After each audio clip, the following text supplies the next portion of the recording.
Yo, what's going on, guys? Crispy Flakes here. Welcome to Extra Crispy. For today's video, we got the top 30 players in the NBA today. Video by Austin Sweatman. So these are always really interesting, these ranking videos, stuff like that. And actually, if you're watching this right now, then you are just in time, man, because starting tomorrow, actually, you're ahead of schedule. Starting tomorrow on my main channel, Crispy Flakes, I'll be starting my series where I am going to be ranking every single starter at every position in the NBA, man. So we're going to be starting with point guards tomorrow. I'll be ranking every single point guard in the NBA, the starters. And a lot of you guys will want to see my opinion and stuff on that. So it'll be on my main channel, Crispy Flakes. So yeah, go subscribe if you're not over there yet. And get ready to yell at me, man. So here we go, top 30 players in the NBA today. Let's get it. 30 players in the NBA today. I made one of these after last year's playoffs, and it's been highly requested this year, so here's my updated top 30 players in the league. I will say this year's playoffs did influence a lot of decisions here, so do keep that in mind. That's also, fair. Honorable mentions go out to Nikola Vucevic, Kemba Walker, Zach LaVine, Brandon Ingram, Kristaps Porzingis, LaMarcus Aldridge, Ja Morant, DeMar DeRozan, and Drew Holiday, who all just missed out on the list. Okay, so we have our basis. We have our basis where we can see who he has ranked above those guys, and we can kind of go from there, right, man?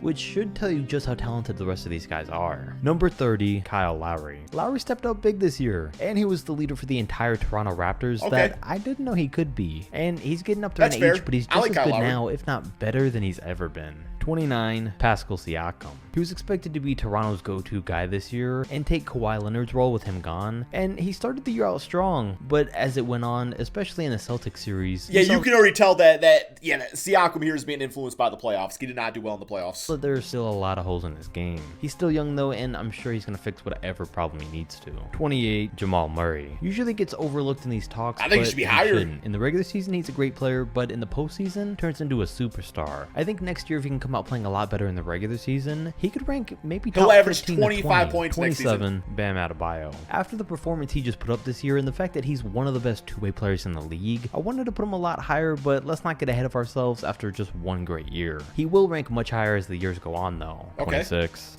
Devin Booker, one of the most underrated guys in the NBA, even though we all know how good Devin Booker really is. But I think next year will be a turning point for Phoenix if they can just play things right this offseason. Sign some more players, make some trades, have their young guys develop, then Booker can prove why he deserves to be ranked a lot higher. Number 25, Draymond Green. Draymond? I don't know. Bro, you got Draymond over D-Book and Bam Adebayo?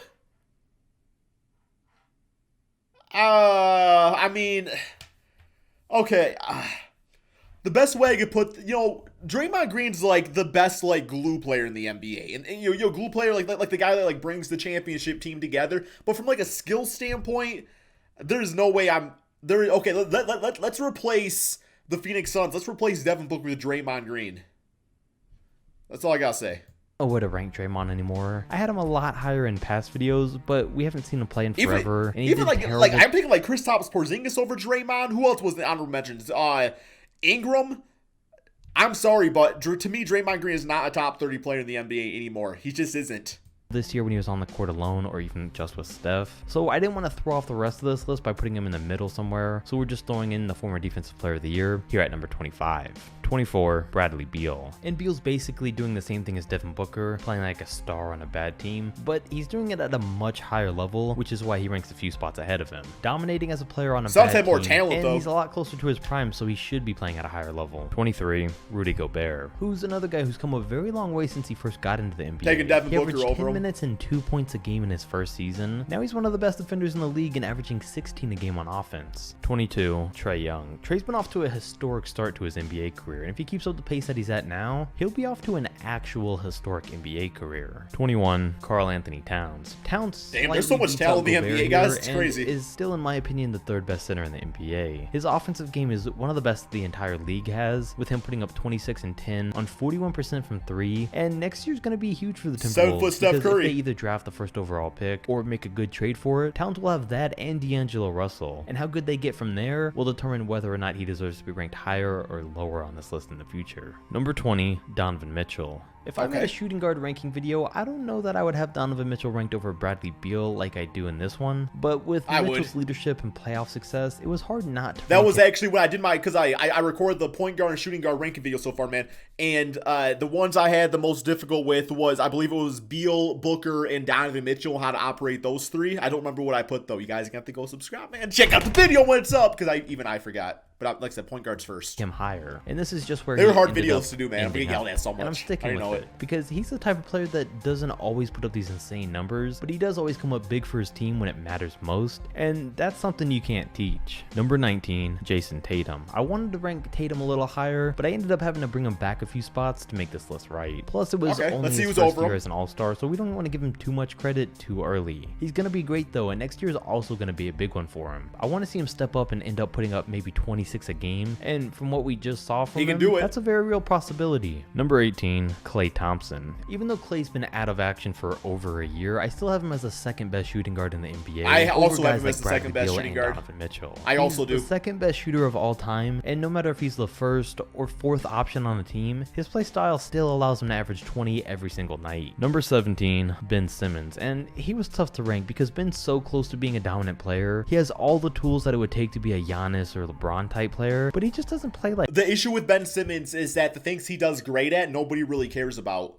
I mean, from like being just like a good perimeter defender and just an overall good defensive point guard, people just don't care about defense as much as they used to. And like that, like he's like a mastermind at defense. His quickness with the basketball, so many great things about Ben Simmons. It's just not like the sexy stats that people like to see. So I always have Ben Simmons on my list personally a lot higher than what other people do, just out of pure respect for some of the, you know, unnoticeable things that he does. Like one, at least yet. I don't know when or if that time will come, but I hope it does, because he's already one of the best two-way players in the game. So if he can start taking over games, he could be a top 10 player in the league. 16, Joel Embiid. This season was just bad for Philly, and it wasn't Embiid's fault. He did what he was supposed to do. This one falls more onto Philly and the players that they chose to stick around him. And that's why people want him traded, even though he's still the second best all-around center in the league, without a doubt. Number 15, we got Paul George. And it's crazy, PG went from being top 3 in MVP and Defensive Player of the Year voting at the end of last season, and now 1 year later. Yep, that's another thing I have with playoff P right here, is that I typically have him higher on my list also,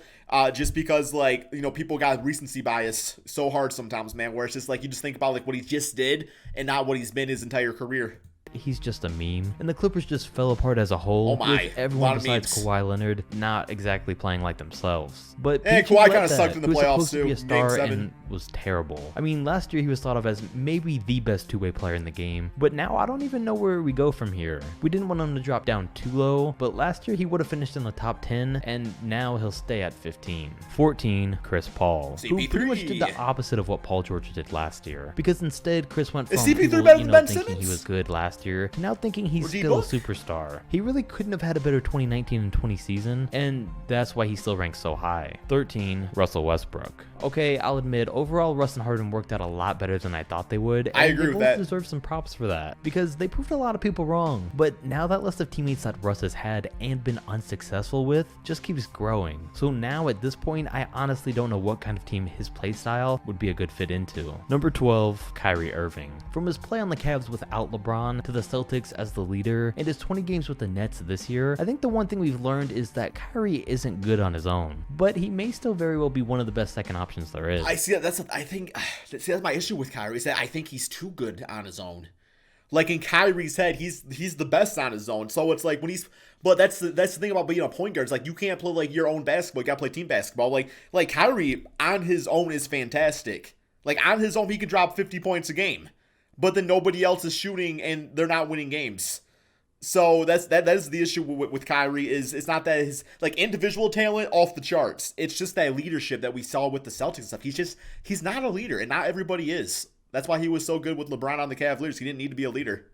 This year when KD comes back to the Nets, they're going to be great, and Irving's going to be a big difference maker. So even though he's not a great leader, I still have him as a top 3 or 4 point guard. Number 11, Nikola Jokic. The Nuggets are still such a young team, and they've already had such an impact on the league. And Jokic has been at the center of that. He's easily the best center in the league, and one of the things that makes him so good is he's the type of guy that no matter really what team you put him on, he's going to make them better. You know, a player like Rudy Gobert or even Joel Embiid, they wouldn't fit in on every team, but Jokic does because his skill set is so diverse. And he's got to be the most diverse center of all time. 10, Damian Lillard. People say he's underrated, but he's not underrated. He's just not talked about as much because he's on a bad team. I mean, I gotta say, the way the Trailblazers roster is set up is one of my least favorite rosters there is. If they had a better team, Lillard would be talked about more, but since...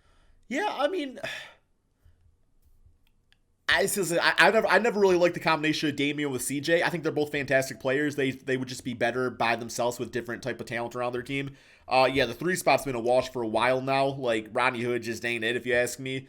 Melo at power forward, yikes, for that type of team. Nurkic is nice. Hassan Whiteside was pretty nice last season. Since they're not a real threat at any point, I think they get talked about just as much as they should. 9. Luka Doncic. So Luka really is a point guard, and we got him at only 21 years old, already in the top 10 players He's in like the a NBA. combo guard, and combo he wouldn't have ranked positional this player. high if he didn't have such an amazing performance in the playoffs against the Clippers, and 3 of the best on-ball defenders in the NBA. But he did. Number 8, Jimmy Butler. Jimmy Before at 8. the season, Ooh. Jimmy ranked somewhere between 15 and Man, 20. you all know I had the Heat win the championship, man, so don't call me a hater right here, but I'm taking Luka Doncic and Damian Lillard over Jimmy Butler. I'm sorry, man. I am. Jimmy was amazing. He was amazing. But I also recognize, I'm taking Luka and Damian over Jimmy Butler. I hate to say it, but I am. And that's me saying the Heat was going to win the finals. So I'm not being a hater, man. That's just me, talking. 20 in the top 30, but after you disagree, taking a let me very know. young team It's to the fine. NBA Finals, then taking over once he got there, he's now rightfully in the top 10, and his final performance goes down as an all-time great. I mean, the only thing he really needs to work on is his three-point shot. It looked like he hung out too much with Ben Simmons while he was in Philly, because he Come passed on up now, on man. way too many open threes in the finals. If he could have taken them and He knows made his them strengths and weaknesses. consistently, the Heat would have had a much better chance at success. 7. Kevin Durant. So again, I'm saying the same thing now as I did in last year's top 30 video. We don't know how good he'll be when he returns. Fair So enough, we're just fair gonna enough. guess and assume that he comes back good enough to land himself on the number 7 spot out of every NBA player. 6. James Harden. I'm saying it now, James Harden will go down as one of the best players to never win a ring. His style just doesn't work in the playoffs. Kind of agree with and that, it never unfortunately. really has. I don't know, he has the skills, but he'd need to completely change up his style to ever really win a championship, no matter who he plays with. Either way though, if he does win a championship or not, he's still without a doubt the 6th best player in the NBA today. 5. Steph Curry. Steph deserves to be ranked high, and I wanted to rank him as high as possible, but I also had to be realistic. And even though he's one of the best offensive players ever, I couldn't rank him higher than some of the elite defenders ahead of him who are also great on offense. So at least he makes the top 5. If he comes back Steph this Curry's next season legendary and on leads the offense. Warriors to another Legendary. championship or something, he'll move up. But for now, it's only right to keep him here. For number 4 though, we have Anthony Davis, and what Sure. always stopped him from ranking any higher was his lack of playoff success. I'm gonna But take since he's Curry now over an AD, NBA maybe, champion, maybe. he gets some more credit. We can't give him too much though because he won it alongside LeBron James, and everyone in this top 10 could have won if they were teamed up with LeBron, but he did what he was supposed to do and stayed just as dominant all postseason long. Number 3, Giannis. 2-time MVP, Giannis at 3, MVP wow. and Defensive Player of the Year in the same season, but I couldn't rank him any higher when he's never made an NBA Finals. See, but that's the thing. It's like, but it's titled in the NBA today, so you can't really base him off his past. Like, from a skill standpoint, I don't know, man. Back-to-back MVP. I guess it's looking at the past, though. But he was the MVP this season. So, however y'all want to think about it. While everyone else in the top 5 has and has won a championship. He finished this season with the highest PER of all time though, and got a lot better at shooting threes, which is a good sign. So his lack of a championship is the only thing stopping him from being thought of as the best player in the league. Number 2, Kawhi Leonard. Former Defensive Player of the Year, averages almost 30 a game at this point. I love for Kawhi the Leonard. Spurs and Raptors I love how he plays championship. so much. And you might not So like much. him, he might not be flashy, he might sit out a lot of games, but he's still the 2nd best player in the NBA. And okay, I know I put Kawhi first last year, but I thought he was stepping up and taking LeBron's place, but I was wrong. LeBron's still number 1, and there's no argument to be made against it. And okay, I'll admit I tried to make some of them in the past couple of years, but there's not one, and the Lakers are going to be favorites to win the title. I guess my argument against LeBron James is that I find LeBron James to be like the best winning NBA player, I guess. Maybe that's the best way to say it. But from like a skill standpoint, like players that can put up like 50 on a nightly basis or whatever, or just, I obviously put up like those crazy ass triple doubles. I mean, LeBron's capable of it still. He doesn't really do it anymore. Not that he's not capable. It's just, he just doesn't do it. So I don't know. It's like, that's my thing about top lists. It's like, are we looking at skills, accomplishments? Is it a mix of both? A little bit of this, a little bit of that? I never really know, man. I never really know these type of videos. But, I did notice a few things about this. I do think Devin Booker should have been higher. Bam Adebayo should have been higher. I personally probably would have had Brandon Ingram somewhere on the list. You might be able to convince me of having at least like CJ McCollum as an honorable mention. I don't think I saw Jaylen Brown anywhere. Not even as an honorable mention. So, yeah, it's just a few little gripes. But like I said, man, everybody's list is different. That's the beautiful thing about the list is that it's not set in stone. It's all your personal preference and opinion, man. So, what do y'all think about this? Let me know in the comment section below. Thank y'all so much for watching. Check out also Sweat link to the channel description below. And peace out.